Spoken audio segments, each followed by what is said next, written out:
Hey guys, welcome to the Cultivate Her podcast. This is a podcast where you are challenged to tap into your purpose. I am your host, Christina Nelson, founder of Women of Empowerment Inc., and I am so excited about today's guest. She is an author, a mother, wife. She's just so amazing. And I'm so excited to welcome her and her amazing personality. We've done so much talking, so much getting to know each other in months. And I'm just so excited. And her name is Amanda J.P.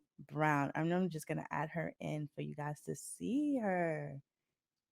Hi, Amanda. How are Hey, you? Christina, I'm great. Thanks for having me today. I'm so excited to be with you and your community. Thank you. So, one thing that we usually do when we start out in the podcast, and we just go right into a self care check. So, I want to know, how are you? How are you doing? What have you done for your self care this week? Oh, yeah, I love it. I'm doing well. I've had a few bumps this week, so I've really been taking my time to go ahead and just feel my emotions, and that's kind of one of the ways that I've been really taking care of myself is allowing myself to feel what's going on and kind of work through those emotions, and then just do some extra nice stuff for myself to kind of help um, me just know that life's going to be okay and keep moving forward. Um, there were a few personal bumps. So, one of the things that I've really done is just try to feel my emotions and sit with them. So, Yeah, I completely understand that. I think that this week has been a super emotional Mhm. week for everyone all around the world, with the Yeah. election and everything going Mhm. on. But it Mhm. has been emotional. And for myself, I think I've been emotionally drained, like it Mm. just, going back and forth. Mhm. And, you, the one Yeah. thing about the media is that they will swarm you with all this information. It's just so crazy. And everywhere you look, it's like election, election, election stuff. Mhm. It's like, Yeah, I I just know. need a I've break. had to turn that off just so I could breathe a little bit. Yes. I needed the same thing. But I decided to put the phone down and relax and rest a little bit and just kind of take a step away from it. So Mhm. for me, I had to put my phone down this week. That was my self-care check. Put the phone down, take a Mhm. second and relax. And when I did put my phone down, I actually had a night where I made myself a little margarita and lit a candle, and I just sat there and relaxed. I need to slow down. Mhm. Oh, I love that. Yeah, I've been off social media a lot this week just because of that too. Yeah, it's that sounds like a lovely evening. It was amazing. I felt so refreshed after. Mhm. I Yeah, even went to bed early. After that, I was in bed by 8 o'clock. I needed it. I It love was those nights. nice. Mhm. So I'm so excited about today's topic, and I think it's so important. And it is titled "The Journey of Being Your Own Shiro." And Mhm. I loved it because I think your book ties right into it. And it ties into the fact of being able to save yourself. Mhm. And I think this is gonna be so powerful. I'm so excited. I don't know. I'm just so excited. I'm so excited for the listeners, guys. You don't understand. The power that's gonna be in this episode is gonna be amazing. And I'm excited to just go right into it. To go right into it. So, when we first talked and went back and forth, I really love the fact that you had steps to Mhm. practicing to be your own hero. And I just want you to go right into it. Go right into it. Start off. What is the first step for me to be my own hero? Yeah. Okay. So first, before we start the steps, one of the things I'd love to just preface all my work with is you can start in any of these steps. So some steps are harder than others, and some you do all at the same time. So just know that you can enter into this work anywhere. But because we love organization and our mind thinks so much easier when I do A than B, Mhm. um, and who doesn't love a good acronym, right? And so HERO is the acronym and the steps. So they are the first one is honesty. The first practice is being able to get really honest with yourself about who you are, where you've been, how you're feeling, and just that deep, honest, like, come to the table and really just lay it all out there. Mhm. And in order to do that, sometimes we really have to be able to honor where we've been. And that is practice number two, honoring where we've been, who we are, the situation that we're in. What I found is that when we honor ourselves, honor our journey, it's really hard to judge it because we are loving ourselves in a new way. The third step in practice is empathy and really being able to find empathy for ourselves, for others, for our journey, for those past selves, and all of the experiences we've had along the way. And in order to do a lot of this work and becoming your own Shiro, you have to be able to explore. So, exploration is the fourth practice. Explore the places that you have never really wanted to go, the places you've tried to bypass, avoid, not think about, turn the corner around from, go under, over, around, but end up still in that spot where you need to move through it. So, exploration is the fourth. Um, Taking risks Mhm. is the next practice. So risks, this is about not being risky, but being taking those daring, bold moves and being really brave. So it's about those risks. And realness is the other R.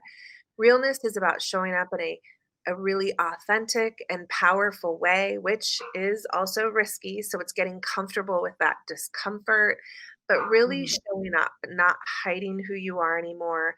And then the last two practices, I love to put them together, is open hearted ownership. And so the first part of that is open heartedness, really being able to keep an open heart, loving yourself, finding compassion and ownership. So this is a lot about taking that responsibility for some of the choices you've made or judgments you're having.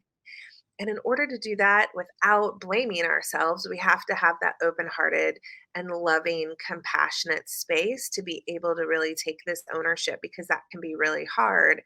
We don't want to move into that it's all my fault martyr kind of space or blaming ourselves or judging ourselves. This is really about looking at our what can we do about where we're at now and how do we move forward and owning that part in our process. That's amazing. I really love that. I so your book is titled You're Brave Enough. And I just before we get into the steps, I wanted to know um what led to you writing the book? What got you there? Ooh, that's such a beautiful question. Um, it's been a journey to get to a book. I wrote when I was younger. I loved writing, but along my journey, I disconnected with it because I didn't want to feel. That's one of the ways that I processed how I was feeling and my emotions, and also a way that I connected with my dad. And when we had a falling out when I was a teenager, I really started to reject the pieces that connected me to him because I was so upset. And led myself down a path of drugs and dropping out of school and a lot of the choices that go along with that. And then one day, kind of through this journey of being in that space as a teenager, I decided I didn't want to live that way and got back into school and kept going to school because it was safe. But I never did the deep emotional healing work, even as I was going to school to be a social worker and a therapist and learning about trauma and psychology. I didn't really want to dive very deeply into my own personal work because I Mhm. didn't have any problems. I was good. Um, but not doing that led me into some toxic relationships and just put me in some spaces of compromising values. And so it was a few years, a failed marriage. And actually, I don't know if it was really failed, but just like a marriage that didn't go well, but also went well because it put me on the trajectory of where I am today. Um, that ending, meeting somebody new, deciding I wanted to take care of my body. So, really, I ended up getting here 20 years after the fact, almost, of sitting down and wanting to take care of my body in a healthier way, wanting to do more fitness work. And one of the coaches that I found to help me do this did a lot with mindset. And I started to become introduced to people like Brene Brown and Byron Katie and Don Ruiz Miguel, and started learning different things about self love, self compassion, releasing judgment, shame, things that I'd learned a little bit about doing the work of trauma. But this was like a deeper personal. And I started doing um, some more work, realizing that I really wanted to share my story, but not knowing how. And I had carried this big, long story of shame around my drug addiction. In fact, I didn't even like to call it that. I would call it my crazy time in life. And that's what we called it in my family, Mandy time. And it just kind of was like under the, you know, an undercurrent of who I was, but I was denying that piece of myself. I wasn't talking about it. I felt a lot of shame around it. And at the same time, I also was like, well, if people can't accept me for who I am, well, then F them.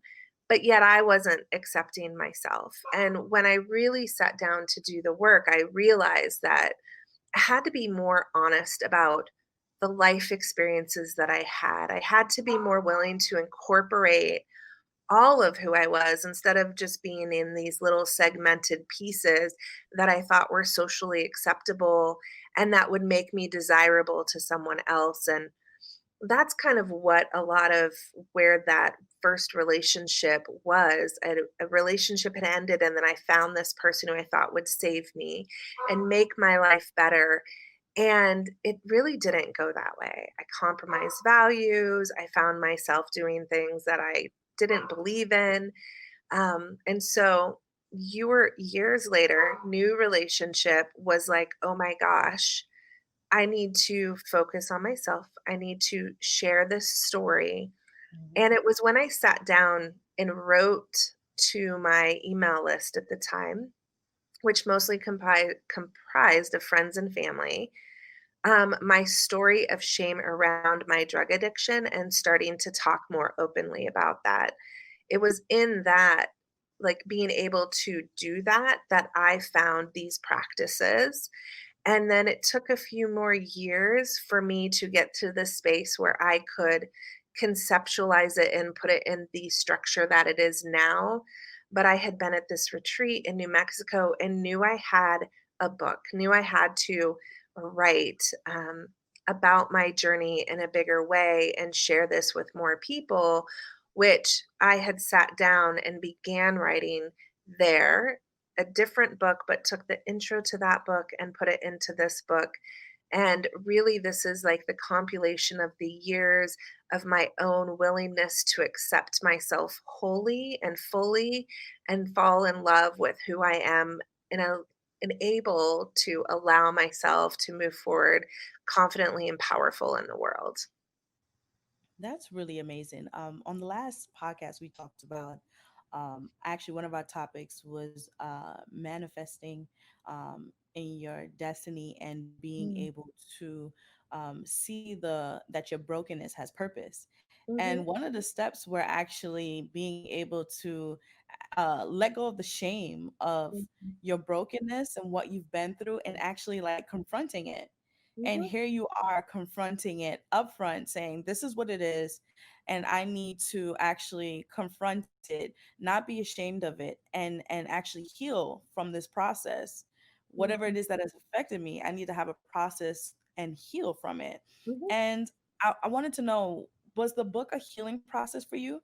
Was it the first step? It was part of a healing process. I think I'd been on this journey a while, but absolutely, this was. part of a healing process as well. I think it's really hard to write personal things and get really deep and vulnerable with people without it being somewhat healing. That would be really difficult to do, um, at least for me. One of the things I can tell you is that in the practice for when we talk about exploration, I had sent this off to the editor. I mean, I'd already had a few friends and family read the book and got some good feedback, which is why I changed the intro, Mm. because I was kind of a little superficial. I didn't want to dive very deep, and one of my friends called me out on that. So I'm like, okay, I'm going deeper. Mhm. But in the exploration chapter, how the book is lined out and each chapter is lined out is I talk about the practice, I define it, the lessons that I learned from it, what you can do, and the signs that you can see when you're not holding the practice in your life, and then what you do. And so my personal story and the exploration part, my editor was like, "Hey, it's all good. It's super nice. It's really great, but it's not any different than the intro or your definition of what this practice is. You didn't give a real, honest, deep, vulnerable, personal story, which is what you've done in every other practice. Right. So dig deeper." And I did. And that is actually how I had done a journal project called the Truth Journal Project. And it really helped me dive into my truth more about what I thought about myself. And Mhm. this is where the one picture in the book kind of like graph came in, is that it was all about these beliefs that I was holding about myself that were holding me back.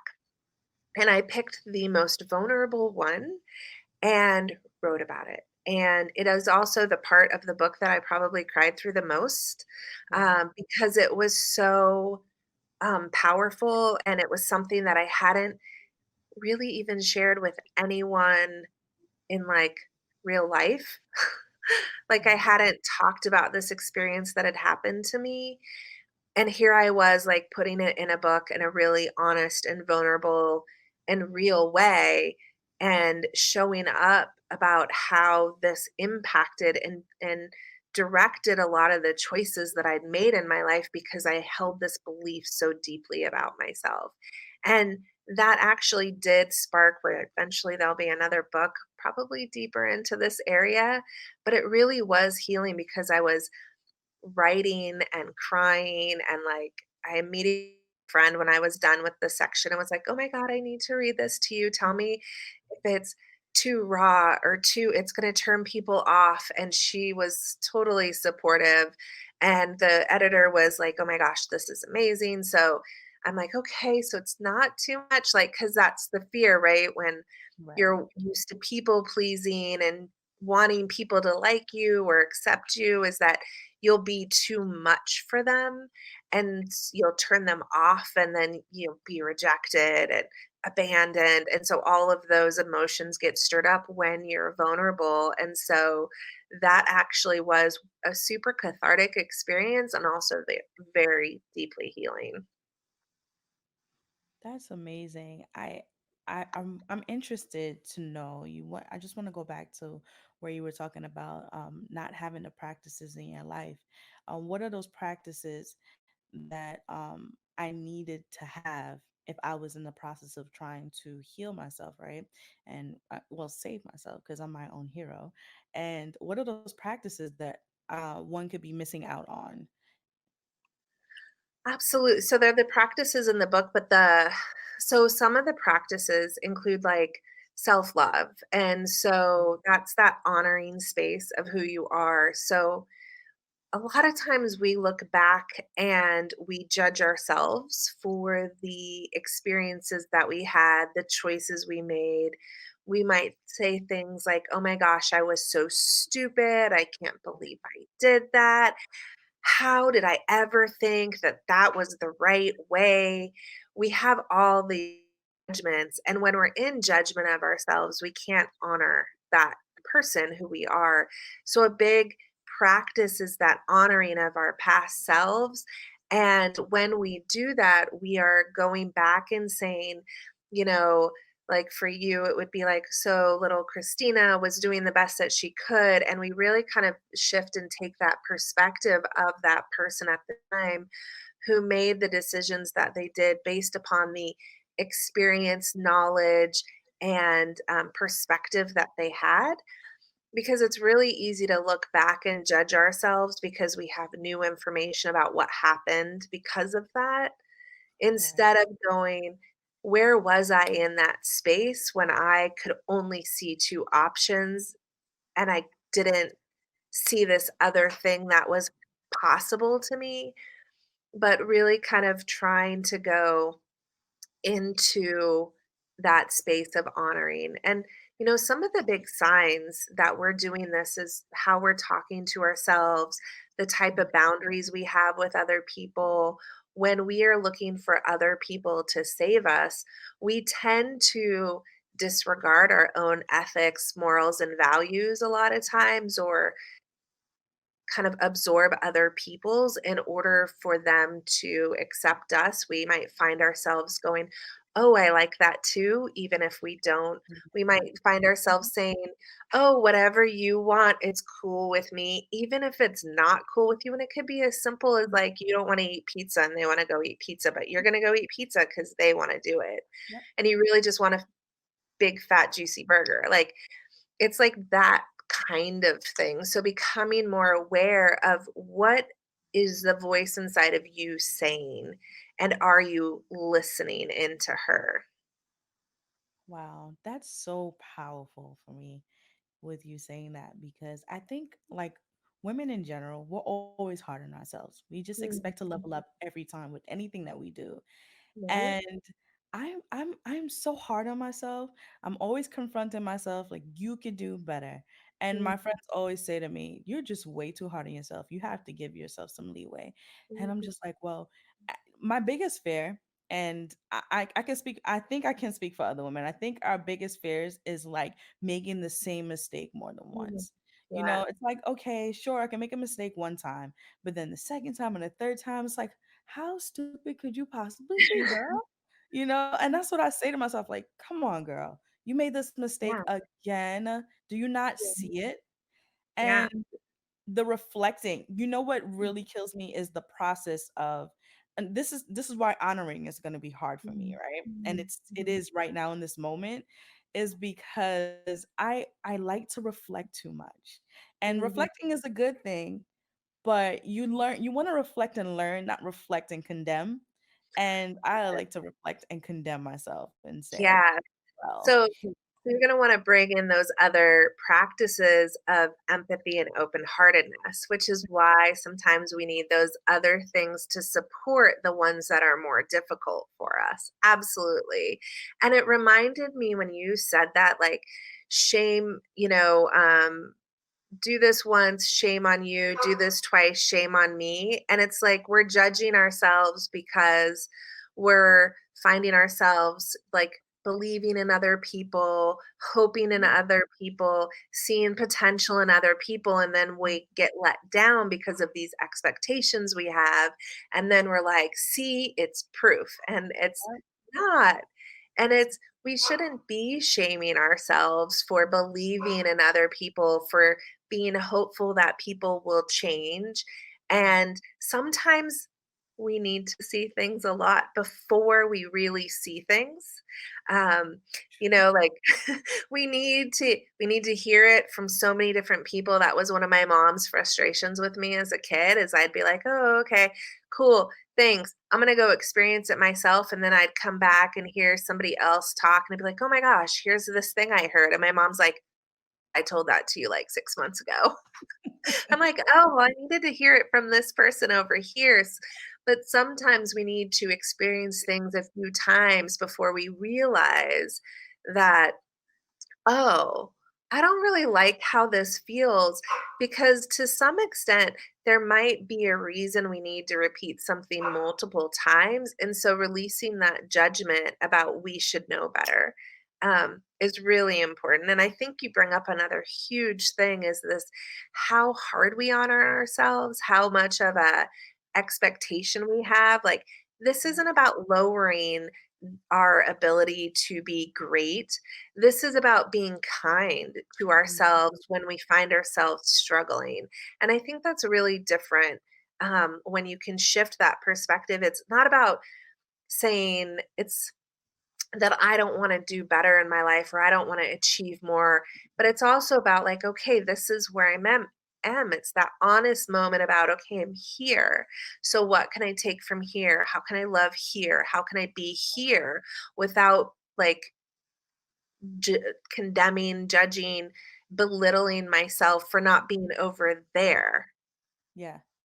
That's telling you. I am speaking. You're speaking to my life right now.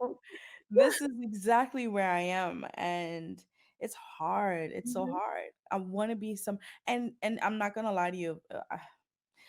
I'm in this place where I feel like I'm being torn and pulled mhm, back and forth mhm, because okay, I know that hey, you're not in this place right now, but this is what's in front of you, and it's mhm, okay to be right here. But mhm, when I realize that I'm not there, it hurts more. I mhm, feel more sad. I feel more like mhm. everything just seems unsure. You know, Yeah. like nothing seems valid in that moment when I'm in Mhm. that place. But Absolutely. I'll kind of what scares me is like with all of that going on, where do I start when it comes to exploring my healing process? Because Mm. we talked about the honesty, honoring, and the empathy, but how do we explore it? Where does the exploration come? Oh, that's like woven through it all, I think. That's like the thread that goes through the whole thing. You know, when we sit and go, like your example, I feel so torn. I don't like being in this space. So the exploration part of that is like, what is it about this that I don't like? What is it about this that makes me uncomfortable?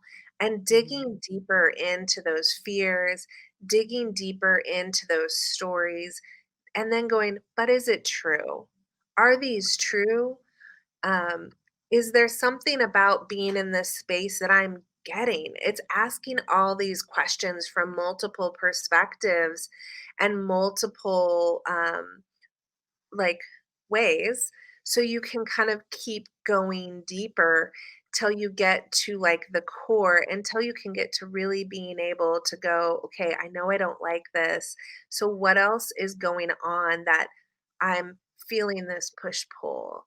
Like, what is it about the push pull that I might like, and which is really hard to explore, because sometimes as much as we say we don't like things, sometimes we've been so accustomed to living with something like self-judgment, it Mhm. becomes like this best friend who we want to get rid of. We hate hanging out with them, but we just don't know where to start. And we've listened to them for so long that we kind of believe what they say is true.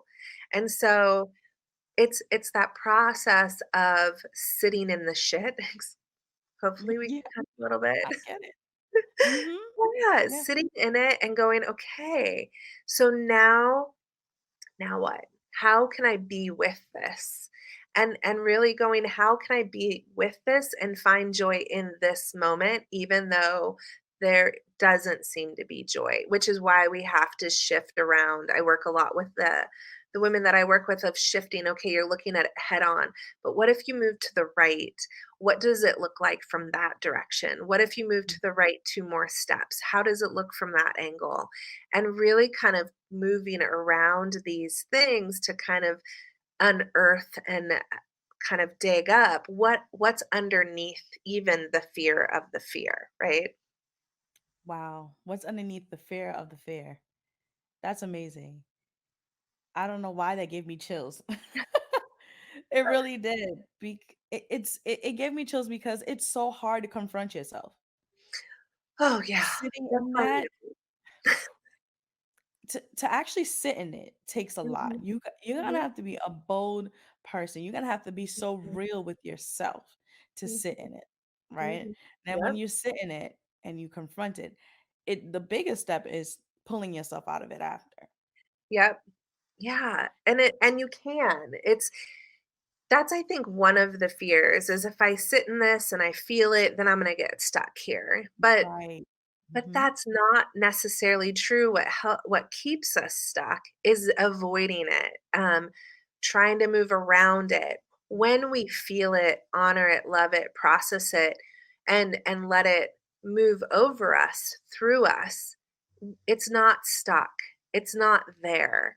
It's we know what it feels like, but now we can go, okay, I have totally allowed myself to feel angry and just to be with all of that big emotion. And that's actually hard for some people, to be with big emotion like anger or grief or sadness, because a lot of times we're socialized by our families and society not Yes. to feel certain things, or that Hmm. maybe our parents struggled with big emotions like that, so they were like not good at handling that, so we learned not to show it. And so then we struggle with it, but we don't know why. But being able, huh? It's so true. You're telling the like you're really deep in this right now. Yeah. It's so true. Yeah. Keep going. I got something for you. No, it's perfect. Yeah, so when we can be with these big emotions and honor them and say, "It's okay I feel this way. It's okay for me to rage. It's okay for me to be angry and wanna punch something." I'm not advocating violence towards other people. Um, but, part of my journey took me to learning martial arts, and it was so powerful for me when I had my first big breakup with somebody that I thought I was gonna spend the rest of my life with. I didn't know how to describe what was going on in my body, but I could hit a bag and feel Right. better, and that Mhm. was like, yes. Like, so there's something important for us to be able to be with big emotion that we don't always learn. And so sometimes we need to find people who are okay with being with big emotion to help hold that space for us. Which is, I found, one of the most powerful things in working with women is when I can hold really big emotions for other people, really big emotions come out, and in a very healing way. And that's when we allow ourselves to feel, when we allow ourselves to move forward and not get stuck in the stories, but ask different questions, we shift a little bit.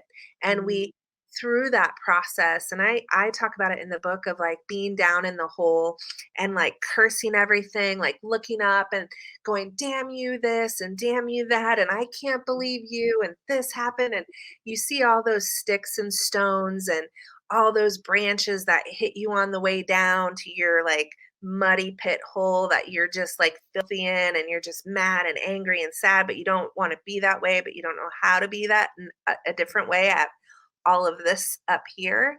Mhm. When you go, okay, I'm here and I am in this hole and I want to get up there. Like, how do I get there? When we start looking at the things that happen in our lives with a different perspective, each one of those things becomes a tool to help us get out. Every Wow. rock and stick and branch that hit you on the way down becomes a ladder for you to get out of your hole. And so it's in that like re regaining new perspective about your experiences and choosing how to rewrite your story, how to redefine the things that happen to you, Mhm. and how to like remove the energy draw or the power suck from the bad things and really go, I'm not going to let it fuel me that way. I'm choosing this. Right. That is when you move forward through the process and out of the hole. That's amazing. Making the choice. You have to Mhm. make the choice to rewrite your story. Yes. That's It's really really what it fun. is. Yeah. And Amanda, for me, in my life, it took me a long time to get to that point. And I Mhm. mean, I'm not that old, but I feel like now at my age is when I've realized that I was hurting for so long. And Mhm. um, for me, I realized that my biggest issue, and it took me, because I'm gonna be personal, I'm gonna just share. It took me going through I was engaged to get married, Mm, and we were having connection issues, mm, and it was because of me. I was still we talked about, you dabbled in it for a second about our family and maybe the lack of something, and then it reflects onto you, and then mm, you're doing the same actions and behaviors. And I think that's what happened to me, because mm, for me, I had neglect issues mm, um and abandonment issues, and I felt that way for a long time as a child with my mother, just not being there but not there, if that makes any mhm. sense. Yeah, And totally. she was never an affectionate person and Mhm, embracing, and I carried that along.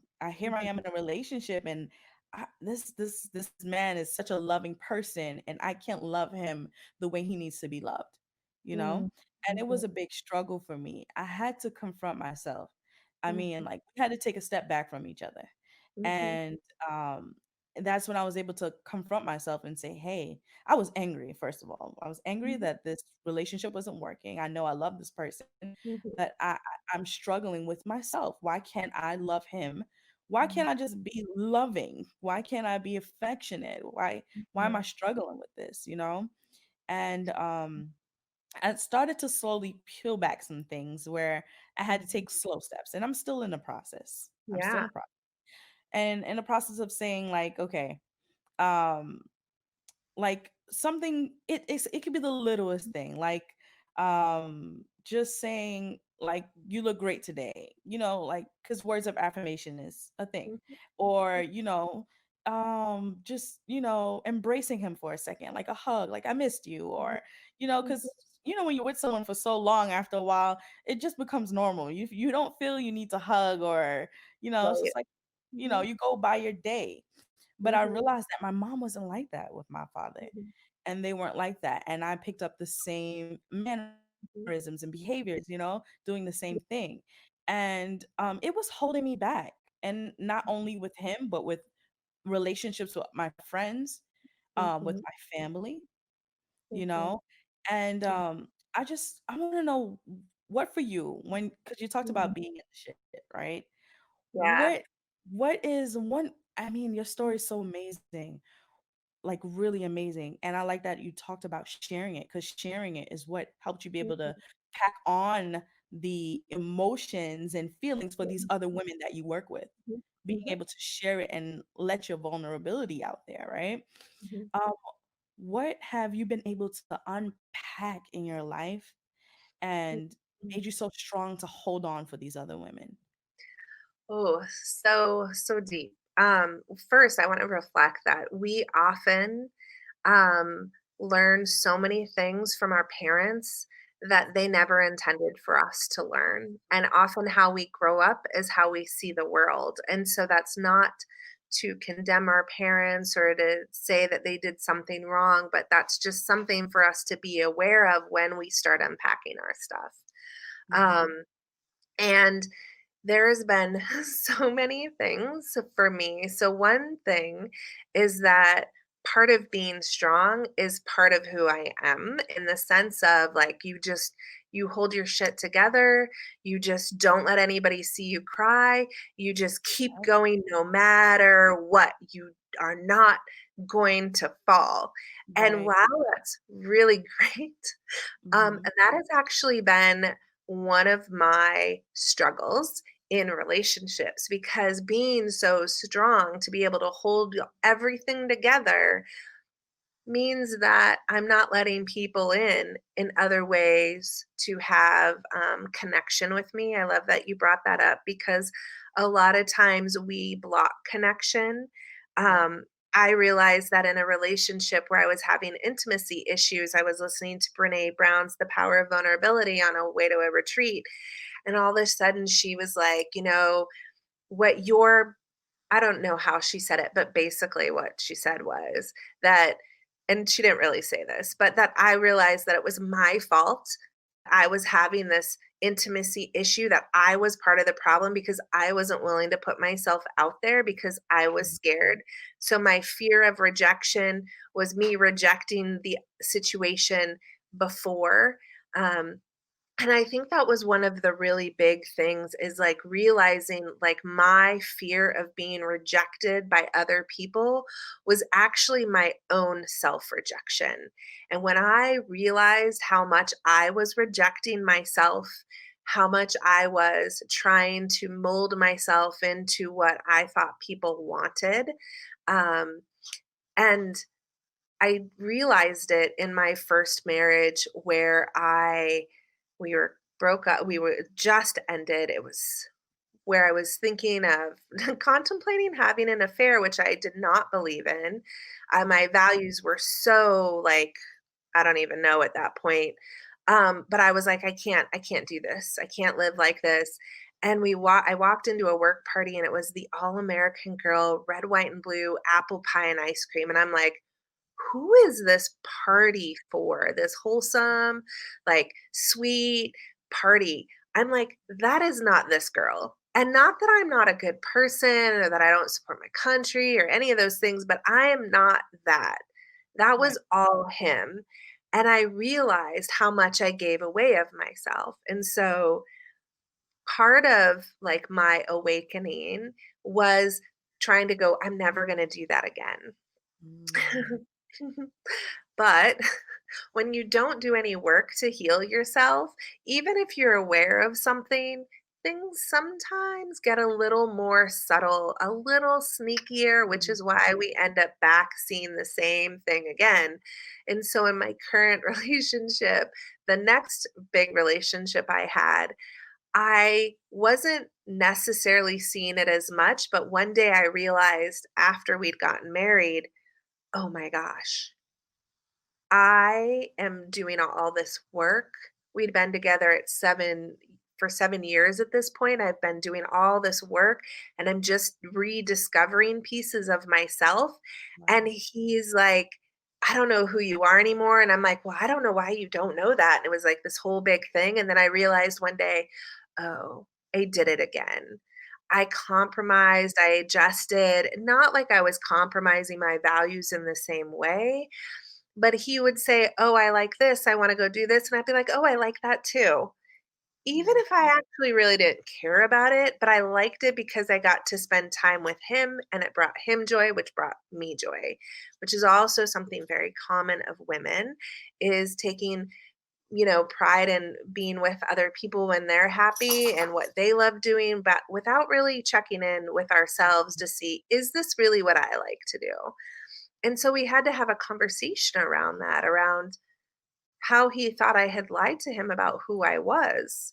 And that was a really hard conversation of this process of discovering more about myself and working through a relationship of um, being able to share that while still holding fear that if I share who I am, I'm going to be rejected. And then it'll just confirm that story deep down inside that I've been holding on to that I'm not worthy of love. Like, so Right. you're working through all of these different emotions while you're still holding this space for yourself. And it can be really tiring sometimes, but it's Mhm. also why you need so much grace and kindness in those moments when Mhm. you're being vulnerable with yourself and with someone else. So I hope I answered your question in a way.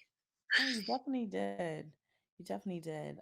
I like that you were able to have that conversation. I Mhm. couldn't imagine being in that place actually and saying, "Whoa, wait, who am I?" You know, because I thought Yeah. I was being myself, but then Hmm. you realize that you weren't. And Right. and it's crazy, but what's amazing is that you were able to identify the Hmm. cycle getting ready Yeah. to repeat itself. Hmm. Yeah. Well, and That it is partly had a little bit. It mhm. partly had. And so, that's what's beautiful about growth is that we get to course correct along the way and we get to, as long as we're checking in and going, okay, how am I feeling about this? Which is sometimes we forget to do. Yeah. Oh man. I think I do too much checking in though, Amanda. I think I need to slow down with the checking in. Maybe too many check-ins in a week. I'll overanalyze everything I do. Oh, well, that's a whole different story, that overanalyzing. So, what I love for that, can I share? Go ahead. Yeah. So, when we get stuck here, Hmm. it's always I have a lot of times because 'cause I'm an overanalyzer as well. I can overanalyze with the best of them, so I'm right there with you. Hmm. It's really about moving out of here, out of our head, and moving into here, our heart. And so Wow. really that's a lot of where when I'm working with clients, we're spinning and analyzing and over and blah, blah, blah, blah, blah, blah, and we're just like here. I'm like, okay, take a deep breath. Now move from here, your head, and into your heart and ask her, what does she need? How does she feel? Wow. Take a deep breath and lean into her because she's calmer. Even if she's racing, Hmm. she's got a different energy than the mind spin up here. Wow. I'm ready to take a deep breath. I'm like, and you Good. said take a deep breath. I'm like, okay. Do it. Do it. Oh man, that was. I'm gonna try that. Slow Yeah. down. Wow, It can that's be amazing. really hard to be in our head because Mhm. there's so much junk in there sometimes. So, really, that shift into the heart is, I found, super powerful for myself and for all the clients that I've worked with. It's amazing. So I wanted to go into our next step, and that's taking risk. Yeah. Whew. Well, we What talked is a that? little bit about that. Am What I taking questions do you risk? have? How am I taking a risk in this situation? Because I'm already all over the place and just afraid to Mm, step out now, right? mhm, mhm. Because here I am reflecting, correcting, and now you want me to take risk? What? This is crazy. What if I mess up again? Right? Well, so you can look at that a few different ways. Mhm, Absolutely taking risks is putting yourself out there again. mhm, But it's also taking a risk of looking at things differently, of mhm. tuning in to your heart and your soul's language versus your head. That's Wow. risky because we haven't done that per se as much. I mean, there's a lot of this, talk, talk, talk, talk. Sometimes we need less talk and more feel. Mhm, Um, and so it could be like reconnecting with something that's a huge risk for me, which sounds funny. mhm, This is me judging it right now, which I still do. Um, mhm. and that's why these are practices because we practice them every day. Right. Is dancing. And it's not because I'm bad at it or anything like that. It's because dancing was also like writing, really big way for me to connect with myself and my emotions and feel Mhm. my way through things. And dancing for me was a really huge step in reconnecting with the joy of living. And Oh, wow. so dancing in my life now is risky because it connects me with all of those pieces and it Mhm. me taking a risk. So there's you get to decide what risk looks like in your life. And to some people, it's sitting down with a journal for the first time going, Right. I don't know what to write, but I'm going to write something. I don't know how to say this to you, but I know I need to tell you this. Right. It's those moments of having those honest conversations, of sitting with ourselves honestly. Those are those moments of risk that we're really talking about. It's those moments of vulnerability, of showing up and saying, this is who I am, regardless of what you think. I'm Mhm. okay. I'm okay with me, and I don't Yeah. need to change a damn thing about who I am. Yes, yes, I love that. That is so empowering because I was in that place last year, well, where I, not because of other people, but myself, I Hmm. was just so hard on myself, and I was I went through a real serious phase last year where I was super depressed, Hmm. and I had to confront it. It was tough. Hmm. I've never been in that place before, and it was a real low low, and I wasn't sure how I got there. But I had to, when you talk about vulnerability, I had to become vulnerable, which was something that for me felt like I wasn't being Miss Strong Christina, the woman Mhm. that's always, strong, and I always seem so put together. And I Mhm. had to really look at my family, like people who are close to me, my sister, my closest friends, and say, "Hey, I'm not okay. I'm Yeah. actually not feeling okay, and I'm in the process of trying to be okay. And I don't want you guys to think I don't love me or anything like that, but I need you. I need you guys to help me Mhm. get through this moment, you know?" Yeah. And it was hard for me. That was Mm, taking a risk. I kid you that not. was. Absolutely was. And it's such a beautiful risk because when we are so strong, a lot of times people don't realize that we hurt.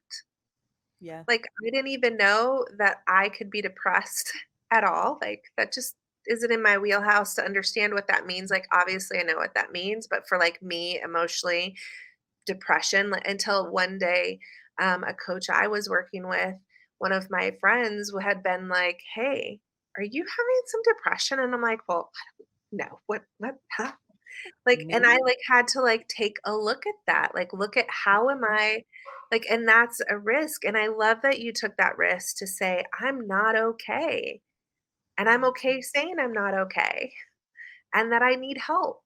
And Right. that's, like, that whole other thing because that's a huge risk to be vulnerable like that and to show up really authentically with people. Yeah, it's important to. I think that a lot of times when it comes to our mental health, we think it's like I don't know why, for some reason self-care seems like a luxury.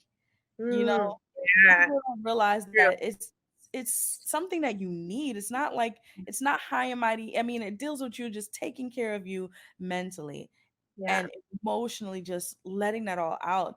It starts right there.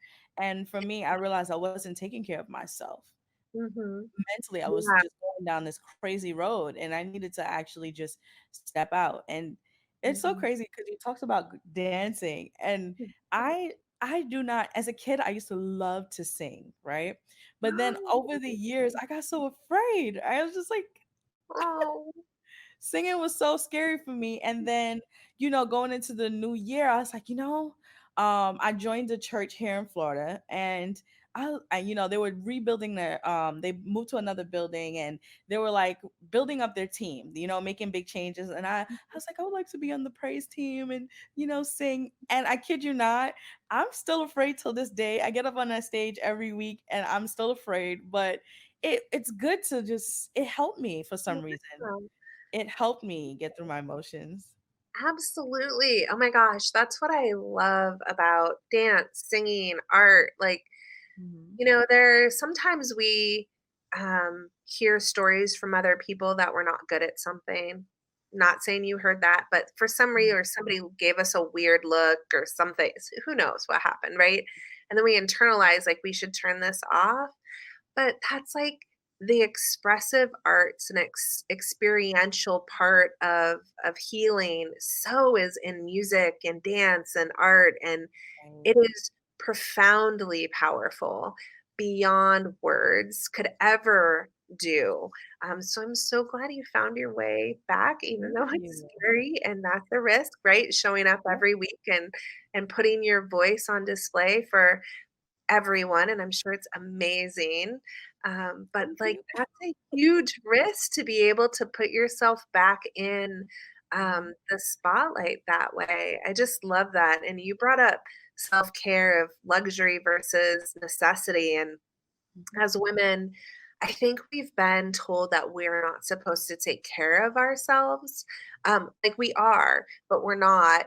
And so we're supposed to do it this way, but not this way. But if we do it in front of this, especially as mothers, then, if mhm, you take care of yourself before your kids, that makes you a bad mom. And there's all these layers of judgment. And what does self-care even mean? Like, how are we defining it? It's way more than massages and bubble baths, although don't get me wrong, let's not knock those. Those are very powerful. mhm, Um, but it is about like checking in with what you need and saying, okay, what do I need for myself first before I give all my energy to everybody else. Because when I was a therapist working with moms, we would talk about this as like the empty cup syndrome. If you keep giving from an empty cup, you're going to crack your cup and then you can't give to anyone. And so when we fill our cup first and give from the overflow, we're not dealing with burnout, fatigue. Obviously, we still might have some emotional issues at times, but we're not like falling apart, breaking down, exhausted, like not barely hanging on to life, which is sometimes how we feel when we take care of everybody else first. And then maybe there'll be time for me tonight. Oh no, I fell asleep. So it's really that, I think, being able to find what you need and giving yourself permission to do that for yourself first. And that doesn't make you a bad mother, it doesn't make you a bad wife, it doesn't make you anything bad. um, but going, I need to do this for me so I can give more powerfully to other people, especially in service of others, like fill you up, even if it's prayer, meditation. It doesn't have to be a lot, but it's really important for our own mental health and emotional well-being and physical well-being. That's amazing. Really amazing. Well-being is important. And Mhm, we have to, I think as women, because we're always trying to stretch ourselves thin and take mhm, care of everyone else but ourselves, and mhm, we just forget about ourselves, you mhm. know? And it doesn't take having children, because I don't have kids, Yep. and I still feel that way. Still feel like I'm taking care of everything else but myself. And we always have to be the power. I don't know. It's like we always have to be powerful. We always have to be strong. Mhm. We always have to stand tall and strong, Yeah, and have the veil really to yeah. show. There's always this veil covering up the hurt or the Mhm, stress or the mhm, pressure of having to be the strong mhm. woman. But it's Right.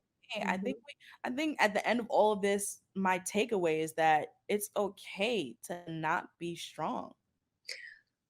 Yeah, and because Mhm. we get to redefine strength. Okay. So my challenge would be, you're still strong, you're just redefining what strong means. And I Okay. think that for me, that's me. But it's okay to say, I can't do this by myself. It's not weakness, it's strength to be able to say, I need help. We have been so socialized, like you said, and you're right. It's not just women who are mothers. We are like groomed, for lack of a better word. Actually, that's probably a really good word, to take care of other people by Yeah. society in so many different ways. Um, and strength, one of the most powerful things now is that I find so powerful in these amazing women is when they can let their emotions be shown in front of other people, like Mhm. that they can cry when they're hurting, that they can release the cap a little bit. So I would still say you're incredibly strong. You're just showing up and redefining what a strong woman looks like. That's amazing. So, That's true. yeah, I words are really powerful, and I think that, and you said that earlier too. And but how we're defining those words, we get to redefine all of that. We as women get to say, we're not going to subscribe to those views anymore. This is what it means to be a strong woman. Mhm. And we're okay with that. And so I love that you're a strong woman and that you're taking the veil off and that you're letting people see who you really are. It's Yeah. so powerful. That's the biggest thing with me. And I'm gonna go right into you talking about the business that you created to Mhm, help women feel more confident in themselves. And that's how I came across Women of Empowerment. And it's so crazy. I was in my house just like, I want to do something different. I'm tired of working for people. I want to be able to help women not face the trials that I faced. And mhm, I want to be able to empower other women. How can I do this? How can I reach women? I'm gonna be honest with you. I don't know how I ended up on a podcast. I don't know how it happened, but that's where my life experiences has led me, my Yeah. brokenness has led me into such strength. When I look at Mhm, it and I see it mhm, all, I'm like, this is so beautiful. Like mhm, my experiences, my obstacles, my pain has led me mhm, to share my story with other women. To I think that I'm a walking, breathing experience of mhm, strength and mhm. vulnerability. And when we're talking about it now, I've realized that I have redefined what my strength looks like. I have. And it's Yeah. amazing to show because by Mhm, redefining it, I was able to strengthen other women by creating mhm, my organization and going out into the community. We do community work. And I don't think I would be there if I didn't experience what I experienced. If I wasn't able to see, what was needed for me to actually be a crutch for these other women. mhm. And I would definitely want you to state the business that you created, tell everyone about it, because Yeah. I think that we have to definitely show the other women that it doesn't matter. The smallest thing you can do can help uplift Mhm. another woman. Absolutely.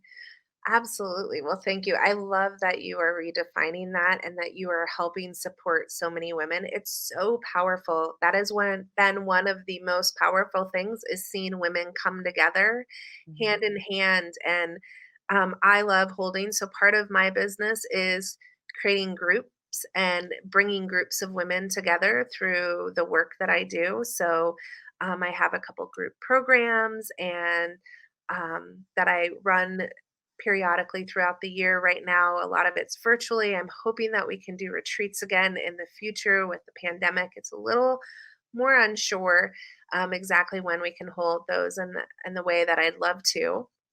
Um, but seeing women come together who feel so alone because a lot of times the shame and self-judgment keeps us in silence and we think we're the only ones. And Yeah. so one of my like first programs that I ever did was called the Brave Exploration Project, and I'll be launching that again in the not too distant future. Is helping women kind of explore the roots of who they are and how they got here to kind of really get into that exploration of themselves in a safe way. And one of the most powerful moments I saw was when all these women, different ages, different cultural backgrounds, different experiences came together and started talking. One, there were a lot of tears, and I now pride myself on seeing women cry, not because I'm sadistic or anything, but because I know that they are finally able to feel safe enough to let their guard down, Mhm. but two, that they are connecting with each other and going, oh my gosh, I thought I was the only one who felt that way, but I'm not. And so, right now, part of like my business is the programs, a group program. So I have one called the Brave Exploration Project, another one that's Through the Darkness, which is a longer program. So the Brave Exploration Project's a 8 week, the Through the Darkness is a little bit longer. And that really goes through all the practices in the book. And we do it a group, we do it virtually right now. And then I have a group on Facebook called the Band of Brave Women. And that's a free community. And I have started a membership to help women dive deeper into the exploration by providing journal prompts, questions, and doing a virtual women's circle once a month. Um, because there's just so much power in women coming together and so much healing that happens that I really, my goal, and eventually will, once the pandemic, we kind of know more about that, is bringing women together in a retreat center where they can really experience different types of healing in one place that they feel safe. That's So, amazing. yeah, I definitely want to come to a retreat. I'd I want to love come. for you to come. Yeah, I'll bring Yeah, my whole team. We're coming.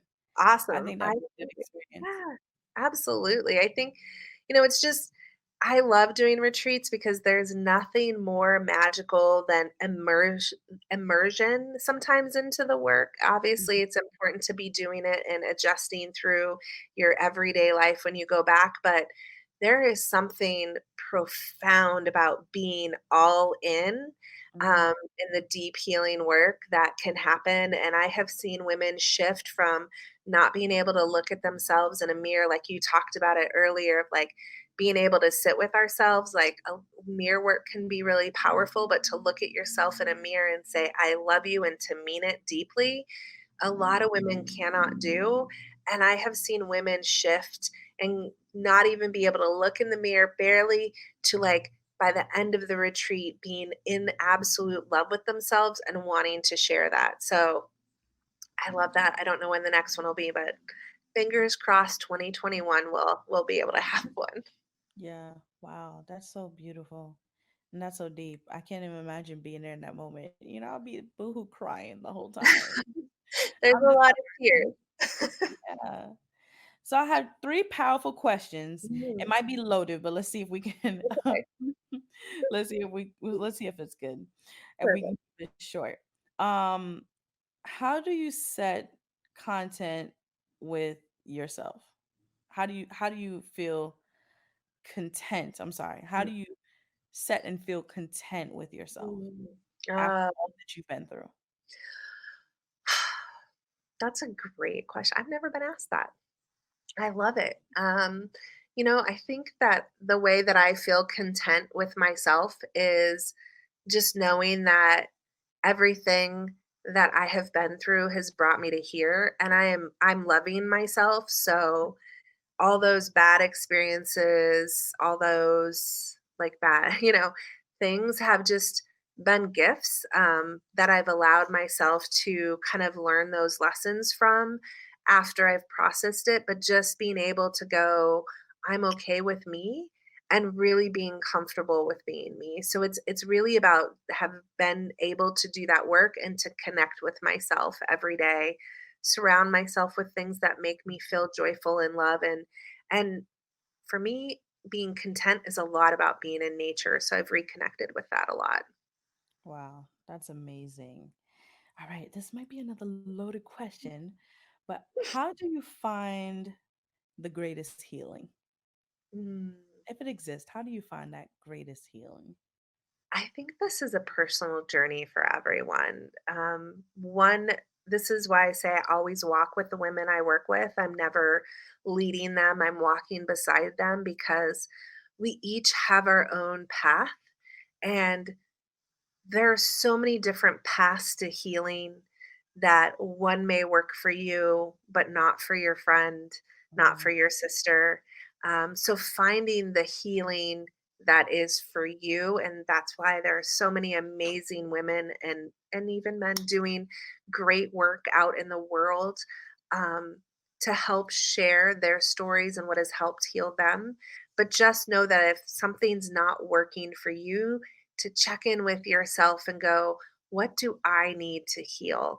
And and always ask, when you're working with other people, how do I feel about this? Like, I think discernment's a huge thing that we didn't talk about, per se, but that checking in. So we're not just like taking in what other people say without checking in with ourselves. So always asking yourself, what do I need? How is this helping me? How is this supporting me? Is this taking away from anything? And just that discernment and reflection of feeling it in your gut and your intuition of like in that space. So, just start where you are and know that you can't do it wrong. I think that's the right. other big thing, is you cannot heal wrong.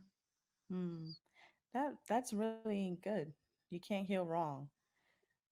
I need to hashtag that. Hashtag you cannot heal wrong. Because there's no right or there's no wrong way to doing it. It's just Mm-mm. taking the step to want Yeah, heal, wanting it. absolutely. How bad do you want it? Mhm. That's amazing. So if we're gonna put it all together for our listeners to let them know that listen, you can be your own Mhm. Shiro. You don't um you don't necessarily need people to help you heal, to crutch on them, but the process can start with you to heal yourself. So Amanda, this was Mhm. amazing. Thank you so Thank much. you so much. So we need to have honesty, right? Mhm. honoring ourselves, honoring, Yep. empathy, Mhm. exploration, right? Yep. Taking risk and the Mhm. realness, right? Yep. And hearted ownership, right?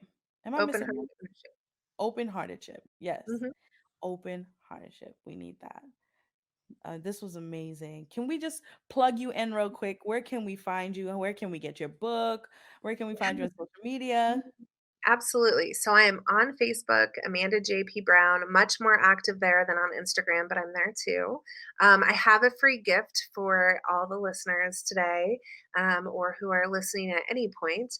They can get a digital copy of the book for free at amandajpbrown.com/brave.